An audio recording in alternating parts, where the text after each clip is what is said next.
Hey everyone, welcome back, and thank you again for joining us here at Eye Opener Society. First off, before I get anywhere into the show, I want to remind everybody in 2 weeks, I'm going to be heading down to Kentucky for the very first road trip that Eye Opener Society is going to be doing. I'm going to be visiting Appalachian Rootworks, rooted in ruins in Kentucky. Two wonderful shop owners, Carly and Carla. I cannot wait to meet them. I've been speaking to them through email. I've been seeing their posts, and I feel such great energy from these two wonderful people at such a wonderful shop. Check out Appalachian Rootworks. Find them on Facebook, find them on their website, and just get ready because I'm going to go down there. I'm going to visit the shop. I'm going to see everything that they have to offer. And then I'll be doing a recording with them for Eye Opener Society. And then they have a podcast as well called Without a Candle. And they will have me on their podcast. So I'm really looking forward to this. Looking forward to the getaway, looking forward to get away from work. And speaking of work, now that I'm out of work and I'm sitting here in my space, I have the Cosmic Fairy Princess, Lizzie, alongside of me, which I'm so excited about because she kind of grounds me, even though she tells me that I ground her. Lizzie, how you doing, buddy? Good, just so excited to be back. It's been a little bit since we were able to record. Glad that our timing finally has aligned for that. Yeah, it is. And for people that don't know, there is a time difference between Lizzie and I because we're in two different time zones. And I always said podcasters need to be on Zulu time. So we always know what time it is. But it's okay. We make things work. And I think that's going to be the whole topic of this episode, making things work because everybody is stuck in these. I don't want to call it like fantasy lands, but we do. We seem to never have time, but we also create a lot of blocks for ourselves. We're not practicing that mindfulness that we need to help us understand what's going on. And this is why we become confused. This is why we say we don't have any time. We're just not making it because we're following too many stupid rules that shouldn't even exist. And before I got on air, I was talking to Lizzie about this, and Lizzie made perfect sense with it, of course, because she deals with this too. She's just like me in a lot of ways, but we're on two different energy levels. So, Lizzie, what is it about people, do you think, that why are we creating this? Oh, we have no time and we're not placing ourselves in our own little bubble and, you know, removing all the negative energy from us? Well, I think it comes down to a couple things. One of the main ones is I think we've created a culture of disassociating. Just doing the dishes. People get so frustrated about the dishes because everybody, I don't know how it works out, but everybody seems to be the only one that does all the dishes, right? And it's hard to sit down and slow down and just enjoy the dishes. And so you skip over it as fast as possible. You put in music, you watch a show, you just like wash those dishes. But the act of being mindful and bringing all that energy down and slowing down and enjoying life, because that's why we're here, is to experience it. So when you slow down and you start enjoying the feeling of the water and the smell of the soap and all of that, what will automatically happen is the stories that you tell yourself is going to come up. I'm the only one doing the dishes. Nobody sees all that I'm doing. I can't believe I'm doing this again. I just did these. But those stories create all these energetic ties that pull you in, and it makes it an uncomfortable place to be mindful in. And so when people try to switch to running on the hamster wheel of life to being mindful, it's really uncomfortable because now you're thinking consciously all the subconscious stories that have been playing. And so part of being mindful is taking a moment and not judging that story, not deciding if it's true or not, but kind of just like realizing that that's what's playing in your head when you're doing the dishes or thinking about the dishes, even if you're listening to music while you're doing it. That's beautiful because yes, and we're using just dishes just as a metaphor because this could relate to anything at all in life. And I do the same thing. Like my nemesis is work. I'm at the point where I'm so frustrated with it. So I've learned to place that protective bubble around me. I'm at the point where I literally go into work now and I made my office, my space. There's very little that has to do with work in there. I have it set up where I have pictures and I have a crystal ball on my desk. I have a tiny singing bowl on my desk. It has nothing to do with my job, but it's all there so I can reflect on my time because work too is on my time. So I place myself in that moment and I use that energy to get me through the day. I no longer care about time constraints because I don't even wear a watch anymore. I don't care about time. I do things, I get them done, and that's it. All of the other office drama, I'm in my own bubble. It doesn't affect me. I do not allow it to affect me. And this goes back to the dishes. You place yourself in there, you feel the warmth of the water, you find something that helps you in that moment. So if I'm doing work and it's not what I'm feeling at the moment, I find something within my office or within my head that makes me comfortable. And that's all I focus on. And then allow yourself just to be slightly, multitask a little bit where you can think about the good stuff while you're doing the stuff that you don't really like. And then it becomes easier to do what you don't like because you're thinking about the things you like. I think you're rubbing off of me, Lizzie. Did I make that? Did you understand that? Yes, for sure. No, that was good. I liked it. And yeah, it's super important that that little bubble is a great place to be able to retreat back to when the world is like kind of, bombarding you. And I personally, because I'm a very imaginative person, my cosmic fairy princess attitude here, I like to make it a little fun when I am having that hard time. Like if I always go back to the dishes because that just seems to be one that comes up for everybody. And but so if you can take it and make it like an imaginary world, get dressed up, pretend you're running a restaurant, pretend you're like in a tavern in the 1700s, do something silly in your head, and it's different than disassociating out of it because you're still in your head, and it'll be interesting to see what comes up in your imagination to kind of play with it. But it kind of creates that little bubble, and it reminds you someplace to go back to, like a frequency, like a feeling to go back to when it is being all bombarded. I like that because you really did take it to another level. And I never really thought about that. It's like we're going back to our childish selves where we use our imagination.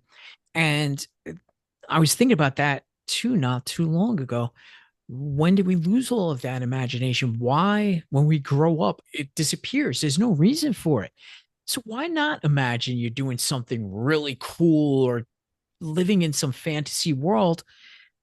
Because that's imagination and it'll get you through, I think, so many tough times, the sad times, emotional times. You lost the imagination. So these raw emotions just take over and there's nothing to help soothe you anymore because you're not imagining things. So you really brought up something that I didn't even think about. So yeah, I think using your imagination during these times of doing dishes, again, metaphorically, whatever that may be, you could play with that. Oh, I love that. I knew I had you Yeah. on the show for a reason. Thanks. That's funny. I was actually talking about imagination too on my TikToks just the other day. So that's pretty funny. But yeah, I think what happens is it comes down to the rules that we've placed on ourselves. And it starts with the rules other people accidentally give us. Like when you're a little kid and you go, I'm gonna be a doctor, and your older brother says, that's really cool, but do you know how much money you'd have to have in student loans? Do you know how much work that would be? How good are your grades right now, anyways? Like, you suck at math. You really think you can do that? And then you go, wow, that would be really hard. Is that how what I wanted? You know what I mean? And you start, it changes it. And so when you come from it from this imagination place where like I'm going to be a doctor, I'm going to save the world and heal everybody, and then it just gets crunched, like you learn to crunch your own imagination before other people can do it because it'll hurt less, right? And so I think that that's kind of like the start of it. And then as we get all these different rules about what's real, how things work, how things should be, it like puts you in this place where you can't imagine anything because all you got is this straight line that society says is yes. And that has always been one of my pet peeves. And it took me a long time to realize that because I was in that line myself for a long, long time. And it's because that's what's taught. I made a TikTok, same thing. By the way, we're on TikTok too as well. Search Eye Opener Society, and you can search energy.by.lizzie as well if you want to hear Lizzie's stuff as well. And I was talking about that. I said, we've always had these rules all of our lives, and they've been such bullshit lies because it was just to indoctrinate you into thinking one way, and you can no longer use your imagination. I said, but those people that wake up every day and do whatever it is they want or whatever it is they feel, those are the people we should be looking up to. Those are the people we should be modeling ourselves after. Yeah, maybe we do need to do certain things because this is how we need to live, but we don't have to follow these fucking stupid rules that have just been put there by who knows who. And yet we still follow them because that's our human instinct is to immediately, yes, sir, yes, ma'am, yes, we have to do it this way. Yes, it's not like that. And unfortunately, it took me so long to learn that. And now that I'm seeing what lies they are, I'm learning to break away from that. And Lizzie and myself, this is what we want to help people with. And we're trying our best. Lizzie's always rewriting her plans, but she's learning and I'm learning about her, but there's a reason why she's doing it. If you want to work with either Lizzie or with me, I have an email address set up, eosmeditation@gmail. Email, and I will get the message to Lizzie if you want to work with Lizzie, or if you want to work with me in the meditation mindfulness, EOS meditation. If you look down the synopsis, I'll make sure I have all the links for that. Lizzie didn't even know that. But if you want to reach it. I saw that on Facebook, just so you know, I did know that. Oh, okay. All right, cool. I'm glad because I know Facebook I haven't been using too much, but I'm glad because Lizzie started to throw some posts on there too as the new administrator of the page, and which is good this way because I want everybody to also know Lizzie because everybody's been listening to the podcast maybe for the last 3 years, or if you're new here, it doesn't matter. Get to know me, get to know Lizzie because we're both here to kind of guide people. I don't mandate any sort of teaching. And when I'm teaching meditation, I'm just teaching what I know based upon what's working for me, and it may work for you. I don't feel offended if it's not working for you because everybody's got to reach out and find the person that works best for them. So you either have me or you have Lizzie. Lizzie's probably not doing meditation, but she could certainly help structure yourself through your energies and finding what she just taught me, an energetic language by placing symbolicism. Is that right? Yep, yep. Versus trying to understand how other people have set up their systems and what's working for them. My idea now is to teach you how to understand your own energetic language and write it so that you can understand your intuition without having to like go through all the process of healing everything blocking you and your intuition. And I'm going to start working with Lizzie, and Lizzie's going to start working with me so we can both practice off of each other too. But again, we're here. Lizzie works off of donations. I require $1 million per session. It's all about balance. No, really, I can help out. It doesn't have to all be about money. I'm trying to get some client base myself, but I want to work with people to help people understand we don't have to think too hard, or we don't have to concentrate all the time on the bad things. What we need to do is practice that mindfulness and just place yourself in the moment. And we start to break things down into smaller chunks, and we start to realize how many things are necessary and how many things are not, as opposed to also all the lies that we've been told, and that you could actually live your life in a very comfortable and fun way only if you allow it. And you stop letting other people give you rules about what that looks like. And that too, exactly, because that's where the problem is. And we've been always told to do something. I don't teach that way. I give you the ideas, you take them, and then you do what works best for you, and you take it for whatever direction you want. So with that, again, EOS for Eye Opener Society, meditation at gmail.com. Send an email if you like to work with either one of us. Tell me who, if you want to work with me or if you want to work with Lizzie. You can follow Lizzie on both Instagram and TikTok, energy.by.lizzie. And that's again on Instagram and TikTok. I'm on TikTok, Eye Opener Society. And we are also on BitChute. For those of you who have been following us on BitChute, it's really taken off. I was really shocked. I was like, wow, I'm getting many views on there.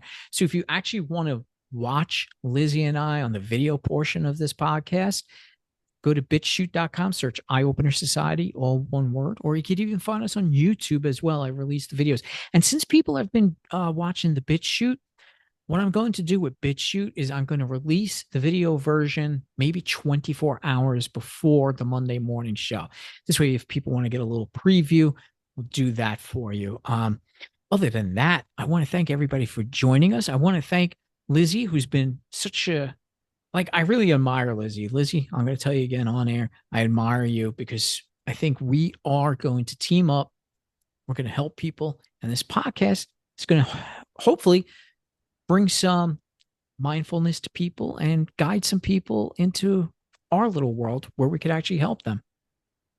Yeah, exactly. I'm excited to see where we get to take this, and I'm excited to be back recording again next week. Absolutely. So look for us every Monday morning, and we'll have our show out. And don't forget to find us on BitChute and also YouTube. You could also follow us on TikTok, and we're still on Facebook. I want to thank everybody for joining us, and I want to thank Lizzie once again, and we'll see you on the next episode.